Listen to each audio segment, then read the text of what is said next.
I do want to squeeze in a very grave and serious issue, and that is what's going on in Syria and some of the media treatment of that. Now, in this age, of course, the coverage of Donald Trump is completely binary, and we seem to see this horrible issue, this vexed issue, being covered a lot through the usual Trump-bashing meme. And I think what the media in this country, at least, is failing to focus on is the fact that Donald Trump, whether you agree with him or not, is following through on an isolationist pose that he's put before the election and pretty much ever since. And this is what he's saying to the American people about why he's taking troops out of the Middle East, and it revolves around American lives lost. Have a look. And they're walking that coffin down this ramp. And I've seen people that I thought were really incredible, the way they were. I didn't even understood how they could take it so well. Scream like I've never seen anything before. Sometimes they'll run to the coffin. They'll break through military barriers. They'll run to the coffin and jump on top of the coffin, crying, mothers and wives crying desperately.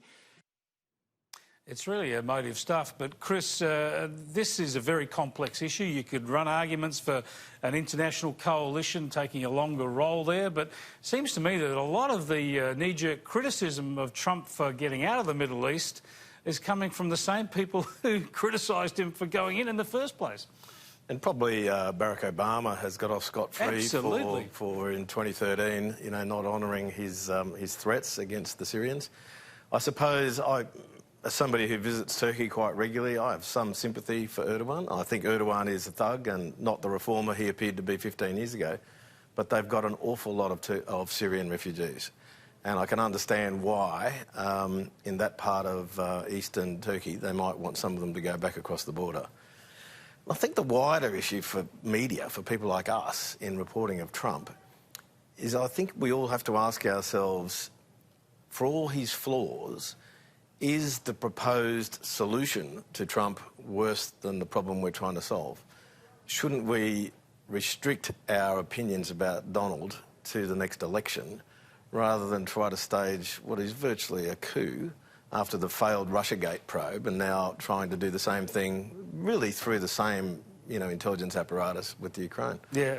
So I think in the end the people who have to be blamed for going into Syria and for hurting the Kurds, who were our allies, are the Turks. And I think you know, Donald, you know, went to an election and won on this. Just very briefly, Catherine, but because of your military experience, I'd just love to get your thoughts on this, how you judge American foreign and military policy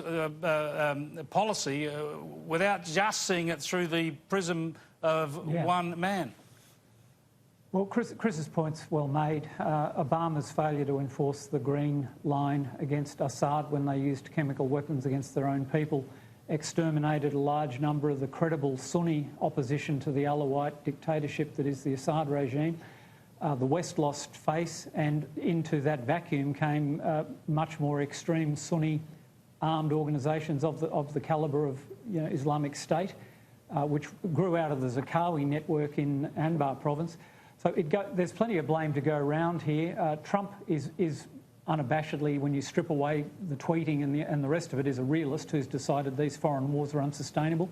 In that judgment, he's correct. I'm not a fan of his, but in that sense, he's honouring a promise. And the exhaustion of the American military and the American project is alarming me. I am genuinely concerned about the assertiveness of China in our region. United States power has been treated and diminished over the last 20 years with these interminable conflicts, a massive drain on resources and combat power, and the much talked about pivot and recalibration has not occurred. So the sooner they get out of these unwinnable wars, Afghanistan included in that, and refocus on this theatre, the better it is for Australia. And anyone who's demanding US presence in the Middle East needs to remember where they were in 2003 when they were all gluing themselves to the footpath like the rebellion. Final point on that too is that I just think you know, it's an intractable situation. I'm not sympathetic to the Turks on this. I do have enormous sentimental sympathy for the Kurds, but NATO isn't going to step up. No one in Europe's going to put their people in harm's way. The only military force in the West... This is the point. It's only the Americans people look to. Thanks. Absolutely. We're going to get a Western African peacekeeping mission to the Middle East, not on your Nelly. Yeah. Thanks so much for joining us, Catherine. Really appreciate your input. Catherine McGregor, Jennifer Oriel in Adelaide, Chris Mitchell here on the desk with me.